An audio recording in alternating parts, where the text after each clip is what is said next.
کرو, ایک لمحے کے لیے تصور کرو, تم کھڑے ہو ہمیشہ کی دہلیز پر. حساب ختم ہو چکا ہے, ترازو تولے جا چکے ہیں, تمہارا نامہ اعمال تمہارے دائیں ہاتھ میں دے دیا گیا ہے, تم کامیاب ہو گئے ہو. اور اب تمہارے سامنے صراط ہے, وہ پل جو جہنم کے اوپر سے گزرتا ہے. نیچے جہنم کی گہرائی دہاڑ رہی ہے جیسے 1000 آتش فشاں ایک ساتھ پھٹ رہے ہوں. مگر تم قدم بڑھاتے ہو. کچھ لوگ اس پل کو بجلی کی چمک کی طرح پار کرتے ہیں, کچھ ہوا کی مانند, کچھ گھٹنوں کے بل ہاتھوں کے سہارے لرزتے ہوئے خوف کے مارے رینگتے ہیں, اور کچھ گر جاتے ہیں. ان کے اعمال بہت بھاری ہوتے ہیں, ان کے دل خالی ہوتے ہیں. اللہ ہمیں اس انجام سے محفوظ رکھے. لیکن اللہ کی رحمت سے تم آگے بڑھتے ہو اور پھر اچانک صراط تمہارے پیچھے رہ جاتا ہے. جہنم اب تمہارے لیے کوئی خطرہ نہیں. تم اوپر دیکھتے ہو اور جو کچھ تمہارے سامنے ہوتا ہے وہ تمہارے دل کو ساکت کر دیتا ہے. جنت کے دروازے عظیم جلیل ایسی روشنی سے بنے ہوئے جن کا تصور بھی ممکن نہیں, نہ لوہے کے نہ پتھر کے بلکہ نور سے تراشے گئے دروازے. ان کی چوڑائی 40 سال کے سفر کے برابر ہے. یہ کوئی افسانہ نہیں, یہ رسول اللہ کا وعدہ ہے. اور یہ 8 دروازے ہیں, ہر ایک دروازہ اللہ کی طرف سے مقرر کرتا ہے. ہر ایک زندگی بھر کی ایک عبادت کی نمائندگی کرتا ہے. پہلا دروازہ باب الصلاۃ, ان لوگوں کے لیے جن کے دل نماز سے جڑے رہے. دوسرا باب الریان, ان کے لیے جو روزے رکھتے رہے امید اور اخلاص کے ساتھ. تیسرا باب الصدقہ, ان کے لیے جو دیتے رہے حتیٰ کہ جب ان کے پاس کم تھا تب بھی. چوتھا باب الجہاد, ان کے لیے جو اللہ کے راستے میں خلوص سے جہاد کرتے رہے. پانچواں باب الحج, ان لوگوں کے لیے جنہوں نے بیت اللہ کا مقدس سفر کیا. چھٹا باب کاظمی الغیظ, ان کے لیے جو غصے کو پی گئے جب وہ شدید تھا. ساتواں باب الامن, ان کے لیے جو بغیر حساب کتاب کی جنت میں داخل ہوئے. آٹھواں باب الذکر, ان کے لیے جن کی زبان اللہ کے ذکر سے تر رہی. اور پھر ہے ایک خاص مقام, ایک عظیم روح کے لیے, وہ جو ہر دروازے سے بلایا جائے گا. رسول کریم صلی اللہ علیہ وآلہ وسلم نے حضرت ابوبکر صدیق رضی اللہ عنہ سے فرمایا تھا, تمہیں جنت کے تمام 8 دروازوں سے پکارا جائے گا. ذرا تصور کرو, ہر دروازہ تمہیں بلاتا ہے. پھر تم اس دروازے کی طرف بڑھتے ہو جو تمہارے لیے مقرر کیا گیا ہے, اور تم اسے دیکھتے ہو. رضوان, جنت کا فرشتہ جو اس کی نگہبانی پر مامور ہے. ایک درخشاں بلند پرنور مخلوق جو مضبوط اور پرسکون مسکراہٹ کے ساتھ تمہاری طرف دیکھتا ہے. نہ شک کی نگاہ, نہ سوال, بلکہ محبت کے ساتھ. وہ کہتا ہے وہ کلمات جنہیں سننے کے لیے تم نے پوری زندگی صبر کیا. سلامتی ہو تم پر, تم نے خوب عمل کیا, اب داخل ہو جاؤ ہمیشہ کے لیے. اور سب سے پہلا دروازہ کون کھٹکھٹائے گا؟ وہ ہستی جس نے ہمارے لیے سب سے زیادہ تکلیفیں اٹھائیں, ہمارے لیے روئے, ہمارے لیے دعائیں کی. محمد مصطفیٰ صلی اللہ علیہ وآلہ وسلم. یقین کرو ہمارے لیے اس نے ہم سے محبت کی اس وقت جب ہم ابھی دنیا میں آئے ہی نہ تھے. محمد صلی اللہ علیہ وآلہ وسلم, جن پر اللہ کی بے شمار رحمتیں اور سلامتی ہے, اور ان کے پیچھے ایک جماعت ہے, امت یعنی تم. چہرے ایسے چمک رہے ہیں جیسے 14ویں کا چاند, ہاتھ اور پاؤں وضو کے نور سے جگمگا رہے ہیں.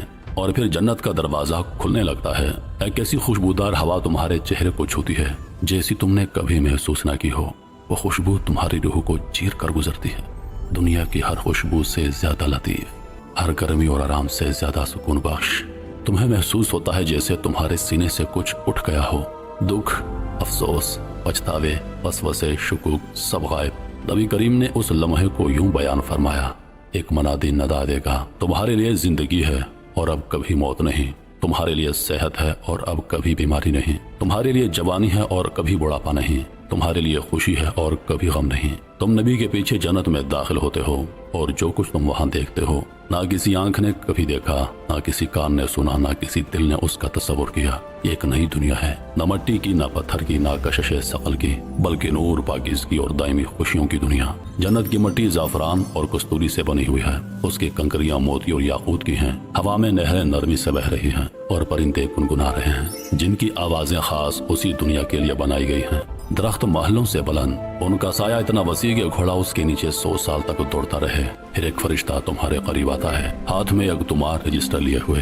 اس میں تمہارے لیے جنت میں مقرر کردہ مقام درج ہے. وہ کہتا ہے, آؤ میں تمہیں دکھاؤں کہ تمہارے رب نے تمہارے لیے کیا تیار کیا ہے. تم اپنے دائمی گھر کی طرف بڑھتے ہو. ایک نورانی نرم خو فرشتہ تمہارے ساتھ ساتھ چلتا ہے. وہ کہتا ہے, یہ ہے تمہاری محنت کا صلہ, یہ ہے وہ وعدہ جو تمہارے رب نے تم سے کیا تھا. ہر اس آنسو کے بدلے جو تم نے بہایا, ہر اس تکلیف کے بدلے جو تم نے سہی, ہر اس لمحے کے بدلے جو تم نے گناہ کی جگہ ایمان کو چنا. تم اوپر دیکھتے ہو اور اچانک رک جاتے ہو. ایک محل تمہارے سامنے ہے, فرشتوں کے ہاتھوں سے بنایا گیا. یہ کرائے پر نہیں ہے, یہ ہمیشہ کے لیے تمہارا ہے. تمہارے سامنے کھانے کے تشت رکھے جاتے ہیں,